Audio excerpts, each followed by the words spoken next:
porque una de las cosas que está prometiendo esta administración, hay tres cosas que a mí me parecen fundamentales. Una de ellas es que es gente joven, es gente que tiene ganas. Dos, que es gente que en muchos casos no tiene nada que ver con el político tradicional o con lo políticamente correcto. Tres, que tienen méritos suficientes para poder haber ascendido a esas posiciones, méritos que además lo han demostrado de forma personal, pero sobre todo ganas y lealtad a la persona con la que están trabajando.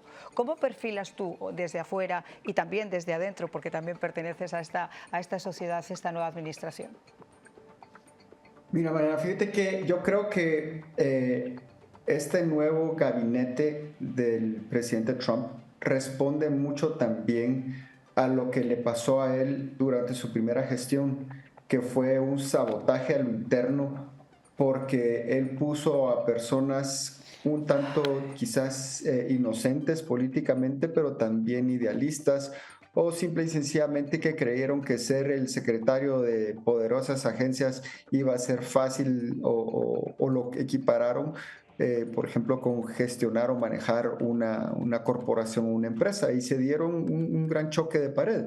Y lo que pasó ocurriendo fue que la misma burocracia, o mejor dicho, los burócratas no electos, que son los que manejan la mayoría de estas agencias o todas estas agencias, se los comieron y literalmente los inutilizaron durante 4 años. Y aún así el presidente Trump tuvo muchos logros, principalmente hacia lo interno, pero si te das cuenta a lo externo, fuera de él con su trabajo directo como primer diplomático de su país, apoyado después incluso con personas como Rick Grenell, que fue muy activo principalmente en el área europea, lograron ellos, y bueno, también podemos mencionar como el embajador Friedman o incluso su yerno también, ¿verdad? El yerno del presidente Trump, que lograron llegar a paz en estas regiones.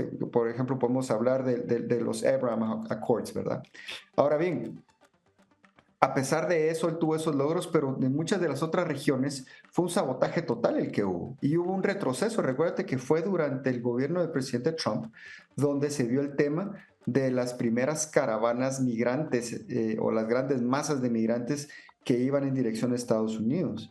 La primera fue detectada, de hecho,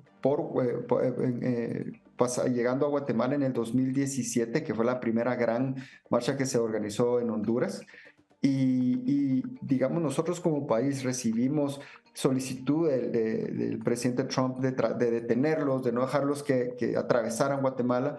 Y obviamente nosotros con nuestras fuerzas policiales, militares y con observación de que se respetaran los derechos humanos, obviamente lo que estábamos haciendo era proteger el suelo guatemalteco o su soberanía territorial. Pero después, ¿qué fue lo que pasó? Empezamos a recibir, o nuestros funcionarios empezaron a recibir llamadas por atrás de diplomáticos del Departamento de Estado, diplomáticos de la Unión Europea, diplomáticos de diferentes instituciones amenazando al país. De que si no los dejaban pasar, iban a ejecutar préstamos, que iban a subir las tasas de interés de los préstamos de país. Entonces se volvió una situación muy, muy, muy difícil, y al final lo que estas grandes masas hicieron fue presionar a niños, Wow. bebés, ancianos en contra de las barras, y los tuvimos que dejar pasar. Entonces todas estas situaciones el presidente Trump creo que las vio y decidió poner personas, como tú dices, totalmente leales a él, leales a la misión, pero ante todo, y si te das cuenta, todas estas personas que han sido nombradas son todos America First, que es al final de cuentas su verdadera obligación. Primero Estados Unidos, después Estados Unidos y de último Estados Unidos. Y es el ejemplo que yo pongo siempre, es cuando un avión se va a caer, antes de ponerle a nadie una mascarita te dicen que te la pongas tú mismo, porque si no es difícil que tú puedas